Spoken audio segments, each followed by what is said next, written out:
আসসালামু আলাইকুম, কি অবস্থা সবার? আশা করি অনেক ভালো। বর্তমানে দুবাইতে কাজের মধ্যে সবচাইতে ইমার্জেন্সি কাজের মধ্যে এটা হলো ফায়ার ফাইটিং পাম্প রুম। বর্তমানে দুবাইতে যতগুলো বিল্ডিং হচ্ছে সব কয়টা বিল্ডিংয়েই এই ফায়ারের কাজগুলো করে থাকে। এখানে ফায়ার অ্যালার্ম এবং ফায়ার ফাইটিংয়ের কাজ করা হয়েছে। অনেকেই বাংলাদেশ থেকে দুবাইতে আসতে চান, কিন্তু কি কাজে আসবেন সেটা বুঝতে পারছেন না। বর্তমানে এই ফায়ার ফাইটিং কাজ ছাড়া দুবাইতে কোনো বিল্ডিং পাস হয় না, গভর্নমেন্ট বিল্ডিং অ্যালাউ করে না। আপনার সকল বিল্ডিংয়ে এটা থাকতেই হবে, কারণ দুবাই শহর এত পরিমাণ গরম পড়ে। এই কারণে যদি কোনো জায়গায় আগুন লাগে তাহলে অতি সহজে তা নেভানো যায় না। তো এটা হলো ফায়ার ফাইটিং কাজ।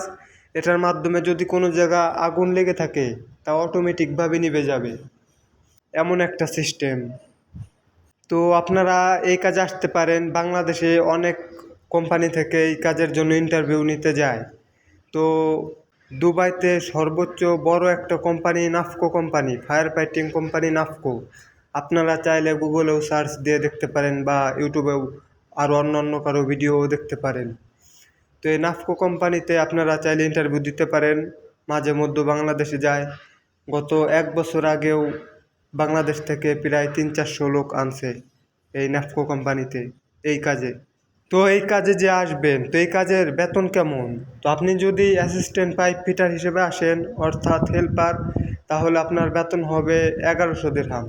তো তারা কী করে, 800 + 300, 800 দিরহাম বেসিক দেয় এবং 300 দিরহাম আদার্স। এবং যদি পাইপ ফিটারে আসেন, কাজ পারেন, তাহলে 1200 দিরহাম বেতন। ও সার্জেন্টে আসলে 1400 দিরহাম, 1500 দিরহাম এমন হয়ে থাকে।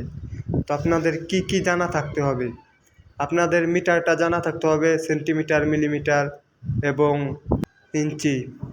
এবং এইখানে গেট বাল্ব, বল বাল্ব, এরপরে অ্যালবো, টি, রেডিউসার, এই সকল কিছুর নাম জানা থাকতে হবে। দেখুন এখানে অ্যালবো রয়েছে, গেট বাল্ব রয়েছে।